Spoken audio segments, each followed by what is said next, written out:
last session, we have started with adiabatic process, and even we have seen law of adiabatic process, that is Pv raised to gamma equals to constant. Now in today's session, we are going to perform 5 most important tasks, that is how much is a work transfer during this process, then we are going to find how much is the change in internal energy, then what is heat transfer, will there be any heat transfer during this process, next will there be any change in enthalpy, that is delta H, and what is the relationship between pressure, volume and temperature for this process. This is Faizan Karti and I welcome you all to our lecture series of Basic Mechanical Engineering. So let's begin with our first task, that is we are going to determine how much is the work done during this adiabatic process.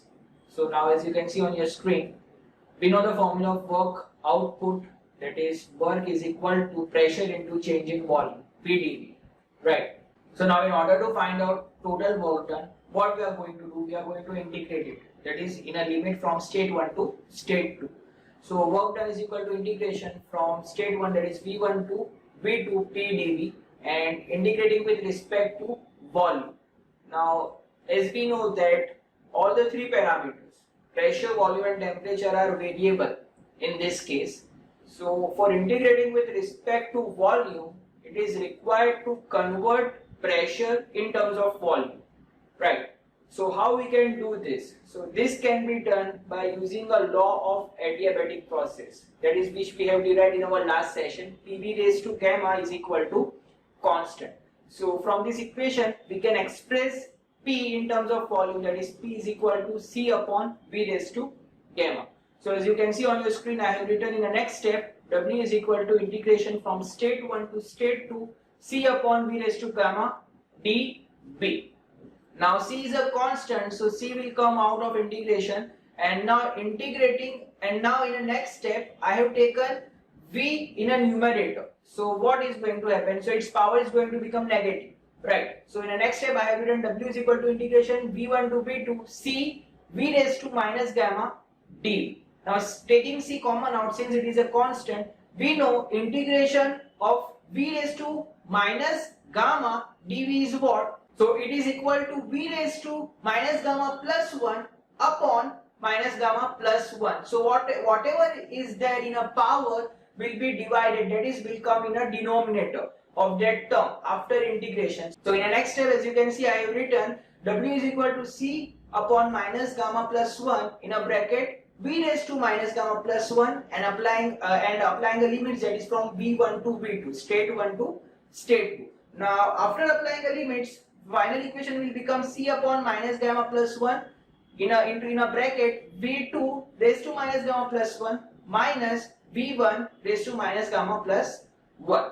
So in the next step, we are going to substitute appropriate value of constant C. That is, when C is multiplied by V2 term, so we are going to place C is equal to P2 V2 raised to gamma. And when C is multiplied by a term of V1, then at that time C will be kept as P1 V1 raised to gamma. So in the next step, as you can see, I have written, so after substituting, the equation is written as W is equal to P2 V2 raised to gamma minus gamma plus 1.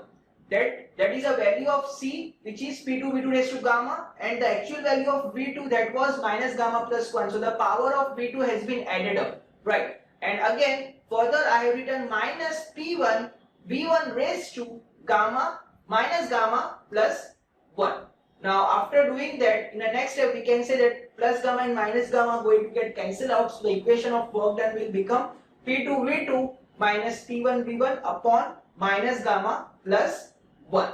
Okay, now arranging the terms, taking minus sign common out from numerator and denominator, the equation can be written as work done is equal to P1 V1 minus P2 V2 upon gamma minus 1. So this is the final equation of work output for our adiabatic process. Now next target is to determine change in internal energy.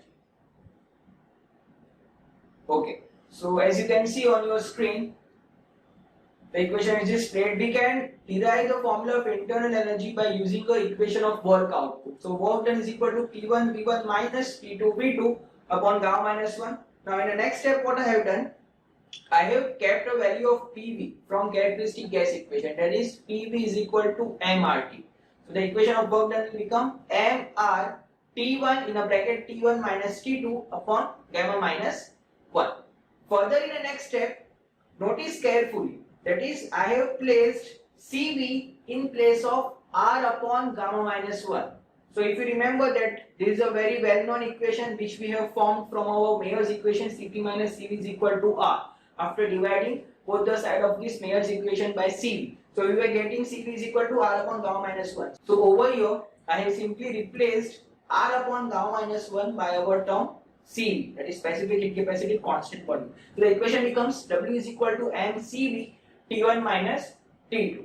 Now taking minus sign common out from this equation, we can write W is equal to minus mCv T2 minus T1.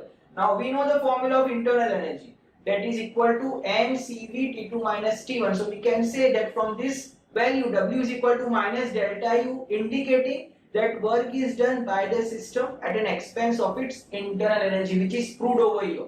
So we can say finally hence delta U is equal to mCv T2 minus T1.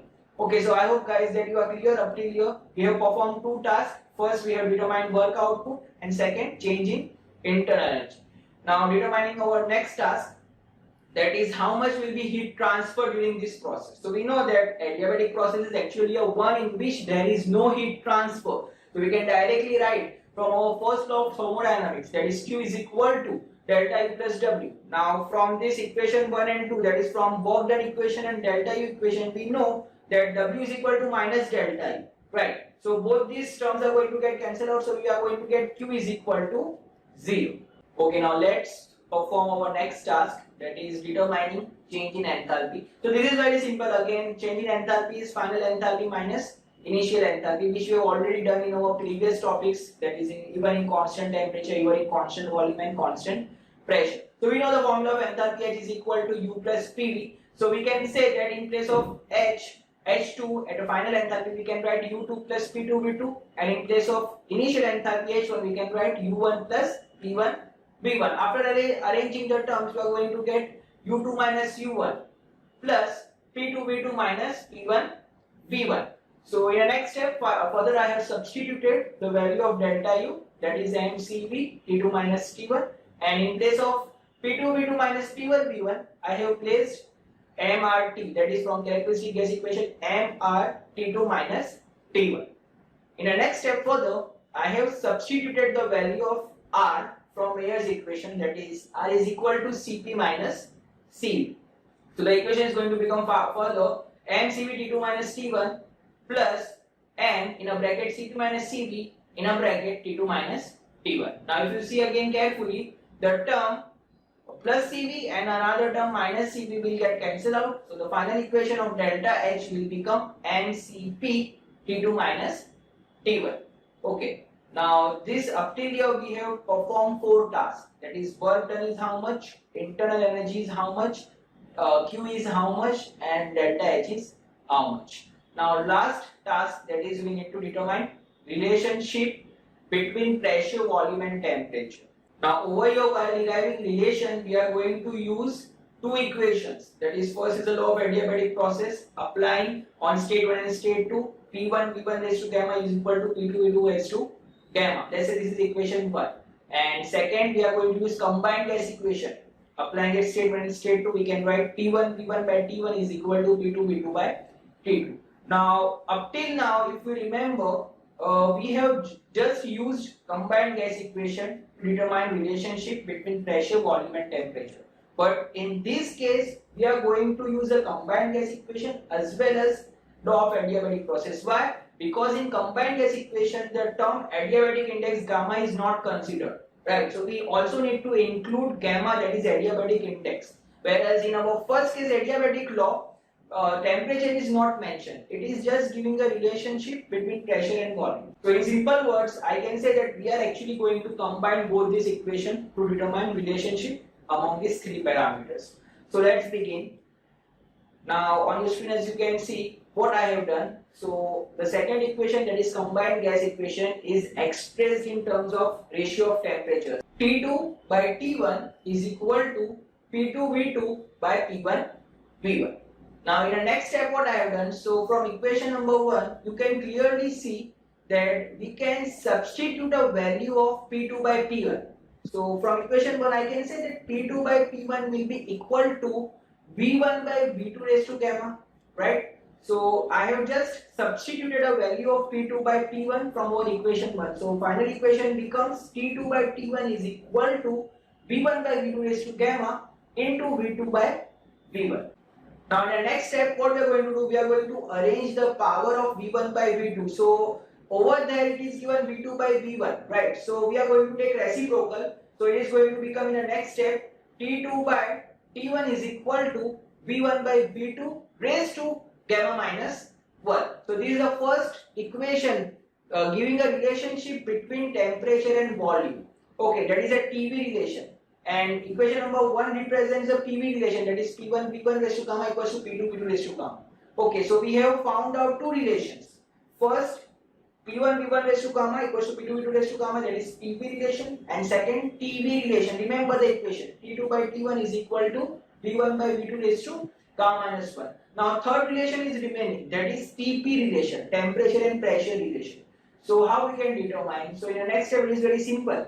Just we are going to substitute the value of V1 by V2. In our last equation you can see V1 by V2 raised to gamma minus 1.